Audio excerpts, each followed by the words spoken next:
Okay, so continuing with the layer page, we've done modulation. Let's move now on to the oscillator. Before we move forward, I just wanted to give you a quick preview of the further parts of Omnisphere, the FX library, very briefly, simply because I kind of don't like working in a totally dry environment. I'm one of those people who does like a tiny bit of reverb. So what I'm going to do is head over to the effects panel here, and I'm going to add in a common effect. Don't worry about it too much, but you'll see the logic of it essentially later on. So I'm going to go down here, I'm going to click reverb, I'm going to click proverb, and then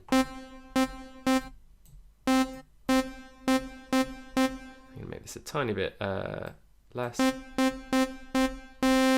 Great, cool. Just so that we're kind of mixing or kind of working in some kind of place which gives us a tiny bit of feedback. Good. All right, so oscillator. The thing to remember that I covered in the kind of first few lectures in this tutorial series is really the difference in Omnisphere compared to many synthesizers is it works as pretty much a sample instrument and a synthesizer instrument all in one. And that's where you see this middle part here, the oscillator is showing us we can either be in synth mode for this layer A, or we can be in sample mode for layer A. And we can have potentially 4 different versions. So in one part, we can have something on sample, we could have layer B on synth, we could have layer C on sample, and etc, etc. I'm just going to get out of the oscillator zoom. Sometimes by accident I end up hitting the zoom thing, or it just goes in automatically, I'm not quite sure. So we're going to work with synth mode first, and then we'll look at what sample mode is. And you see that when I click over to sample, the controls change down here. So synth. Omnisphere is an absolute beast. It has so many wavetables, and wavetables, if you're not sure, are basically these different types of kind of oscillations here. They're the different sounds that you can get the computer to generate. The way that you access and find out all of those is, well, kind of by stepping through like this, but that's kind of a kind of very, very minimal way of browsing. What you want to do is, without using the plus button, you can click on here, or indeed the drop down icon. It doesn't really matter, you can just click on the logo here. And you can see that the first primary 5 waveforms are like the primary waveforms of most synthesizers. They're the famous ones that kind of everyone really knows about. We've got saw square, fat, bright, triangle, sine, and noise. And this is really the best place to start when you're building your own kind of synths inside of Omnisphere. Again, I can't go over the kind of the basis or the basics of oscillators and stuff like that. You can check out my my course on Udemy with Logic Pro instruments, which gives you a full introduction to all of that. So, but down here, we have all of these other ones. So many different waveforms. So let's just try one of them.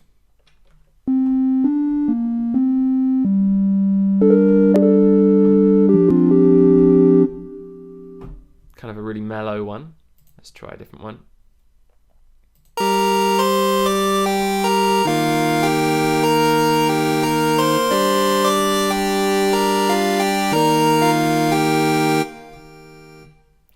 And these are really good sounds. Remember, we're not playing around with the envelopes yet, so you're hearing just a very, very simple, long, continually sustained note.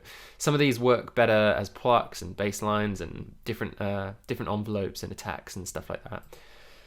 And let's go lastly to sort of digital wavetables, and let's go to Vox. It's got some interesting ones in here.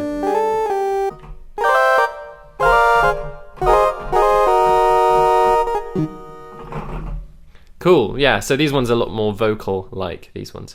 So there are so many that you can be playing around in here before you even get to any of the other ways of mangling and creating and changing sound in Omnisphere. This is your first port of call, this is your first part of the sound generation process. So all of these sound different for sure, but they're not super exciting, right? They're not necessarily evoking anything. And don't worry about it. That is exactly the point. You want this is kind of the raw material. See these like the seeds of your entire instrument. And when you just go through a few little changes here, and then envelopes, filters, some modulation, and then even effects and stuff later on, you can potentially take, something that's you can take anything that's here and make it go into any direction that you're after. So yeah, explore these, but bear in mind that you can take them way, way, way, way, way further than what you hear at first glance.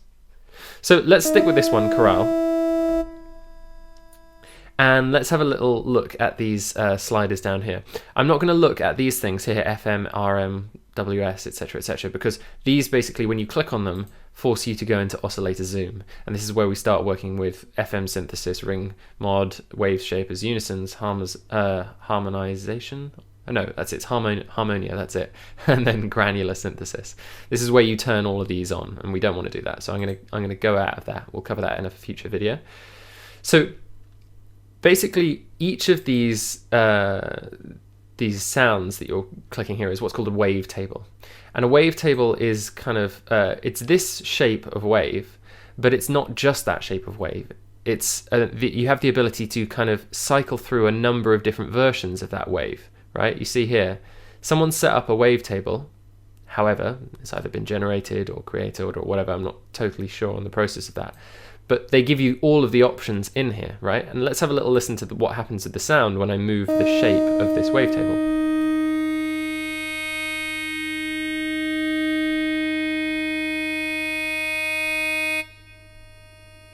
Very, very different. If I just bring up the EQ of Logic, you'll see the effect of that.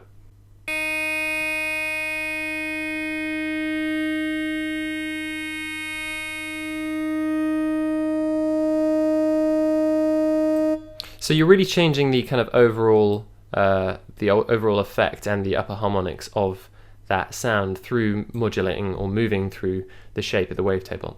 I've just reminded myself, actually, do remember everything that we're looking at now, pretty much, the shape, symmetry, any kind of dial or parameter that you can see that you can change manually by hand. Remember, you can probably modulate it as a target in here.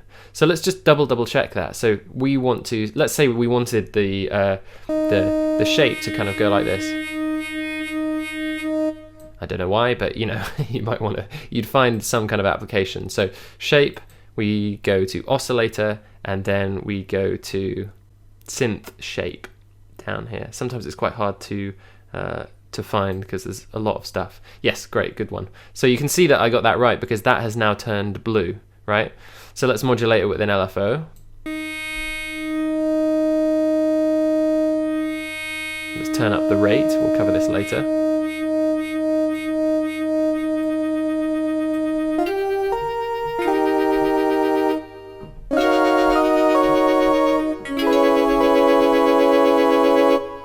Kind of interesting sound. Okay, let's delete that. And let's go back to here. Cool, so we've done the shape. Symmetry is a kind of similar idea. Basically what it does is it varies the span of the waveform. It's probably easier to see on kind of a simple one. So let's go back to saw square fat, and let's have a listen to that. If I change the symmetry, watch the waveform change above.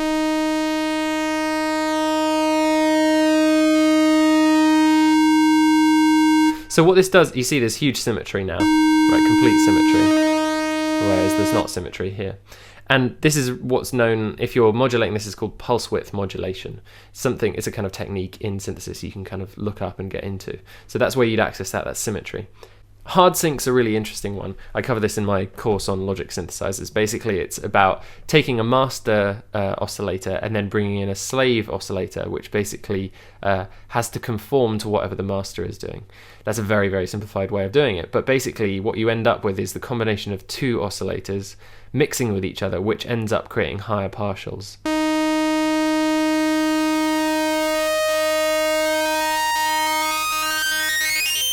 So by the time you get to the top, you've gone up loads and loads of octaves, right? Because you basically created the higher partials so much that the fundamental tone disappears. But it's useful for creating really interesting hard lead sounds. So if we listen to this, that's a kind of nice sound, but if we bring this in, really, really biting, edgy sort of stuff that comes through the mix really, really well.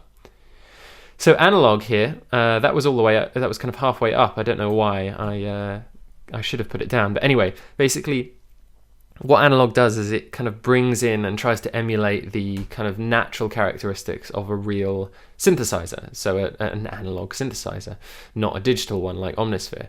And natural analog synthesizers have like components and parts that degrade and aren't perfect because it's real life, and that's often a good thing. So that's what you can dial in here, is basically that affects the slight detuning and phasing of the instrument.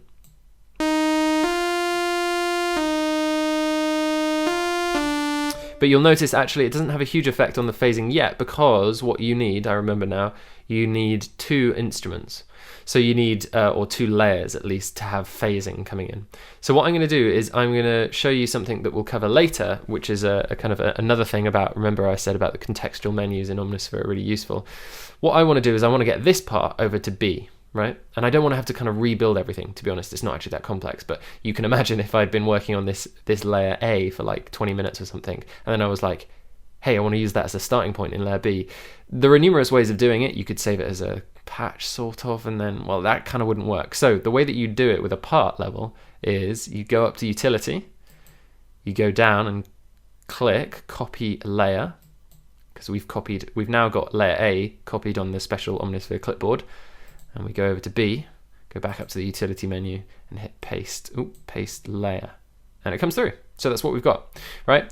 So what we've got now, because analog and phase on both layers are down completely, we've basically just got an increase in amplitude. It's just louder, right? Because it sounds exactly the same if I turn this off. It just gets louder when I put in B, because it's exactly the same, mathematically exactly the same. But if I bring in a tiny bit of analog, I believe you can hear some phasing. And then if I bring in phase as well,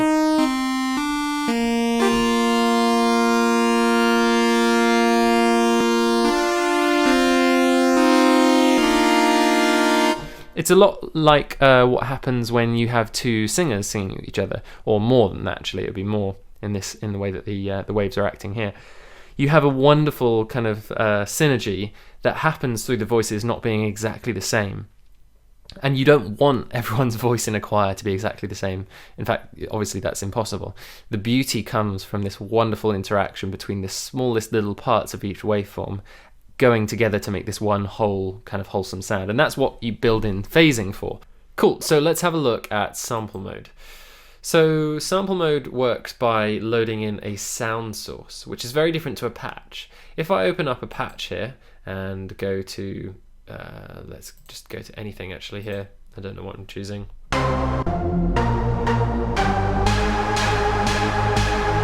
You can hear that there's a fair amount of effects. There's probably some modulation applied to this. There's loads of things, right? Let's clear that part, or clear patch. And let's go back to layer A. And let's load in a sample. What we're doing here, instead of loading a patch with all of these filter settings and modulations and effects, arpeggiators, etc., we're loading a completely dry sample. So we can click on this, or we can click on the folder icon, and that takes us to our sound source browser. If we choose something like a bowed electric guitar, you'll hear that it's very dry. As soon as I stop playing, it's completely silent. You'd probably almost certainly on a bowed guitar sample like this put some reverb so that when you pulled away there it wasn't so sudden. Same with any other patch really. I shouldn't say it's totally dry actually. It's obviously there's reverb built into some of these patches, but it's as soon as you take your hands off the keys you can tell that there's no effects applied. And that's definitely true. You can't see anything here, there's no effects, nothing's lit up. So we've just got this sound source here. And you can step through just like you did earlier, and that is stepping through the folder structure that you're currently in on the right. Well, you can see actually that we still have the same controls if we zoom in of FM synthesis. I believe you can control all of these still. Yeah, I believe you can. I might have an exception to that when I actually get around to that video. But essentially you can still use all of these things like wave shaper, harmonia, granular synthesis. And granular synthesis is so amazing on something like this. You've probably seen it on the Omnisphere 2.5 or 2.0 video.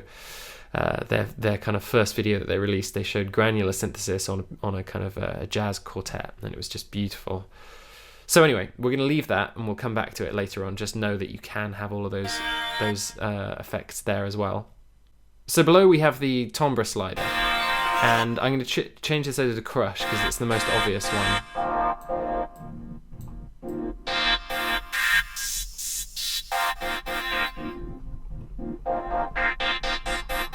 It works kind of like its own filter.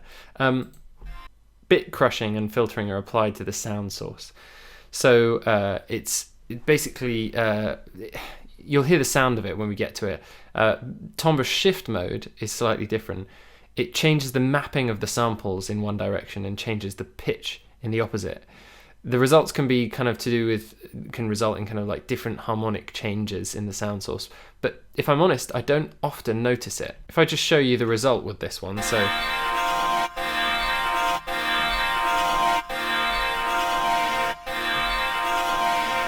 Not a massive difference, but this one's huge.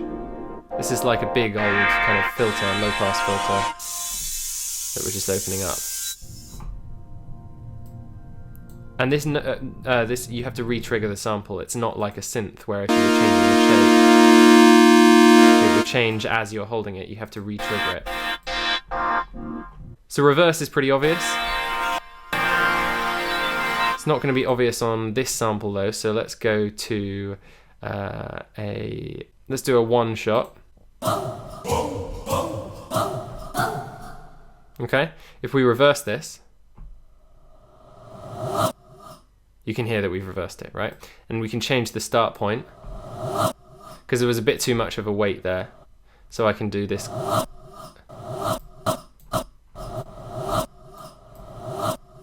So that's a useful one there for the oscillator sample mode. So that's the oscillator without oscillator zoom. Let's move now over to the filter.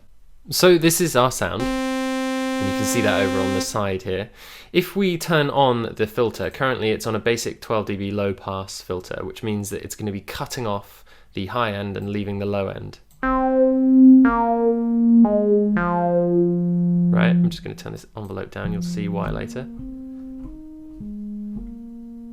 So what we hear there is that we've only got the low part of the sound, but as I pull this cutoff up higher,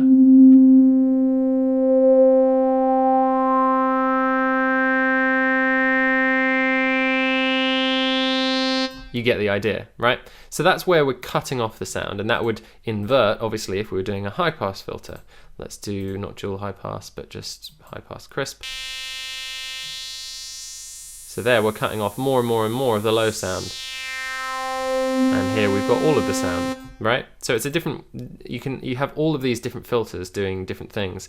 And that's just a very, very simple one. We've got low pass and high pass. We have lots of other things like comb filters and stuff like that that create very, very interesting sounds. And bear in mind, as I said in the oscillator section of this video, all of these are modulatable. And this is what becomes so fascinating about doing sound design is there just literally, I think it feels like infinite possibilities for creating your own sounds in here. There are just so many parameters, it's ridiculous. Why is it not making noise? There we go, had the cutoff down too low. So you can cut off too much low end, right? So now there's basically, it's completely cut off everything. Right? And you heard there, as I moved this in,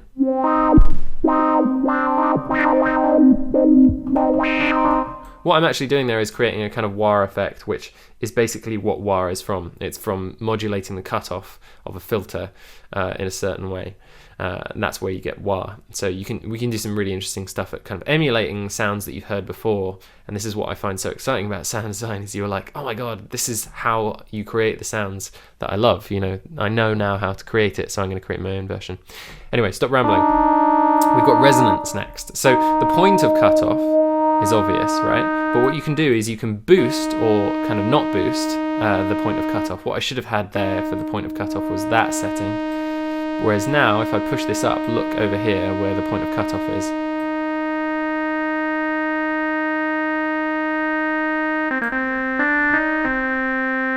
So what we've done is we've boosted the point of cutoff here. It's quite useful. So key is key tracking, right? So at the moment there's no key tracking. So basically what will be happening is the filter will be applying equally to low notes and high notes. You can hear that high note's still quite dull, just as much as this one is quite dull down here. Whereas if I can turn this key tracking right up, we've got an even darker first note, so there's more of the low pass applied to it, and then much less of the low pass applied to the high. So we get steadily brighter.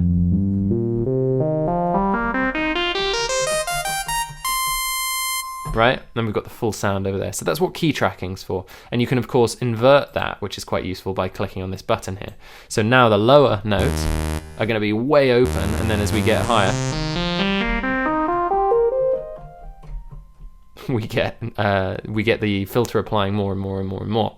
So that's quite useful. I usually actually have that down depending on what I'm doing, but it is a very, very useful feature. If you've got, say, a lead sound, you might want to pull off some of the filter as you get higher and vice versa. So the other thing, if we listen to this, so let's say we're cutting off quite a lot, okay? Our original sound is, and then our filtered sound is this. Currently, when I've got the filter on, it just immediately goes to that. We don't hear any inkling of the filter sound. We'd have to set up some modulation, which would kind of move the cutoff, as I said earlier. But there is an inbuilt modulation in the filter, and you'll see that down here. You see envelopes, filter. So there's something going on here, which is affecting this here. And we'll come to envelopes in a minute and what that is. But basically, if I turn this up, listen to what happens. We've now got a journey from the point of no filter to filter, right? And if you turn this around, it goes the opposite way. So let's bring the cutoff up a tiny bit. So now it's cutting off, bringing up from low to high. If I turn it back, it's coming from high to low. So some really, really useful things in here. So then the last two controls of the filter are gain and variant. Gain is for, say you've done a huge amount of cutoff. We've got a huge, we're cutting off tons of the sound. What that actually does is it can reduce the actual volume of the sound. You can hear that now it's really quite quiet. So if you need to add in more gain, you can do that, right? Depending on what settings you have.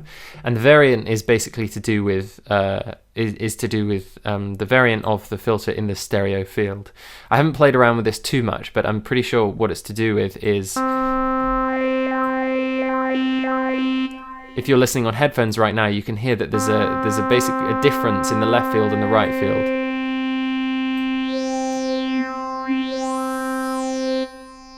So it sounds like basically what happens is that you've got the one of the stereo fields, like the left channel, opening up while the other one closes or something like that. I'm pretty sure it's to do with that. But to be honest, I don't personally play around with that too much, but it is useful for those kind of stereo effects. Okay, so and our final section is the envelopes section. So envelopes are basically the way that a sound is manipulated over time, and it can apply to the amplitude, i.e. the volume. It can be applied to filters, and it can also be applied to mods or modulations. So you can actually add envelopes onto modulations. So it gets pretty complex, but I'll just show you the basics. So we have this simple sound, right? And basically what we've got here is attack, decay, sustain, and release. We've got a very fast attack, which means the start of the sound at the beginning of the sound. Whereas if I make this slower, say 3 or let's say 4 seconds, right? It's going to take 4 seconds to get to the full amplitude. Still growing, takes ages. And if maybe we make it a little bit slower, you hear that you don't get that fast sound at the beginning. But as soon as I go back to that, we get this real punchy sound. So then you've got the decay and sustain. Let's talk about the sustain first. So we've gone from attack, and let's ignore decay for a second, and let's go to the sustain. So this note is just going on forever, and it's going on forever at its full volume, right? Whereas if I pull this all the way down, it's going to disappear, and then we're not going to hear it anymore. So what we're seeing then is that we've got a fast attack, a decay which takes about 2 seconds, and then that's decaying into, currently, silence, because we've got no sustain, right? So sustain is not the time, it's the actual amplitude or the amount, right? So what we could do is we could attack quite loudly, decay quite slowly into a very soft sustain. So now we've decayed over 4 seconds into a much softer sound, but now this will continue going forever, right? Until I let go of the keyboard. So this way you can have a really loud, powerful attack, which is kind of your settings here, and then half that sound or that loudness at the beginning with a kind of sustain, which is sort of at half level. So here, it actually goes down from that initial sound into a kind of slightly softer one. And then you have release. Currently we've got a short release, so as soon as I let go of the key itself, you won't hear anything pretty much. But if I pull this up, say 7 seconds, and then I let go of the key now, you can hear that the sound is still releasing, almost like reverb, sort of, but not quite. So that's the basics of an envelope. I'm just going to put it back to a default ADSR. And what you notice as soon as I click on this is that, like all of these, we have tons of presets. So let's go to an envelope, which would be something like, let's try one of these.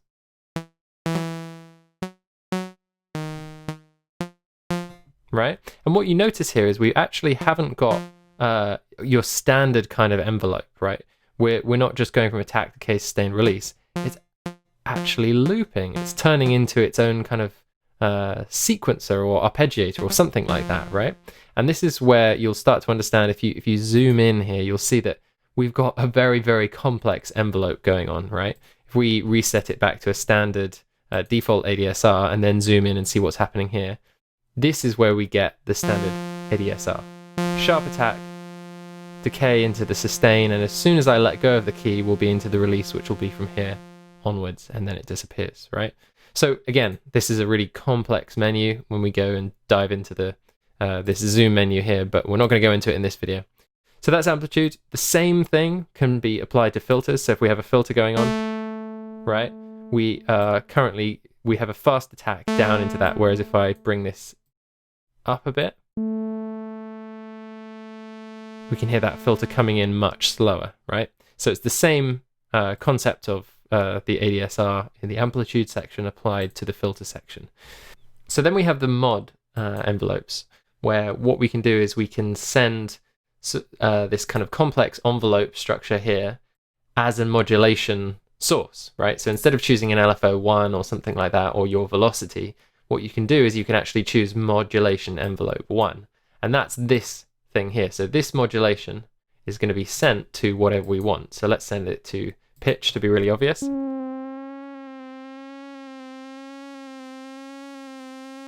So you can see what's happening there if we send it to something else, something perhaps a bit more interesting. Okay, and then it obviously reduces over time because of I can't work that out right now, but I'm sure you guys can work it out. So there's a ton of stuff that even I get confused by sometimes. But I kind of want to finish this video because it's gotten quite long now. So that is an overview of the layer page. Probably one of the longest videos I think we'll probably do in this series, because there's just so much. We're introducing basically all the fundamental concepts apart from perhaps FX and arpeggiation. Modulation, oscillation, filtering, envelopes, and LFOs, which is kind of to do with modulation as well. Really, really fundamental concepts which you can apply to kind of lots of other synthesizers, but are the heart and soul of Omnisphere.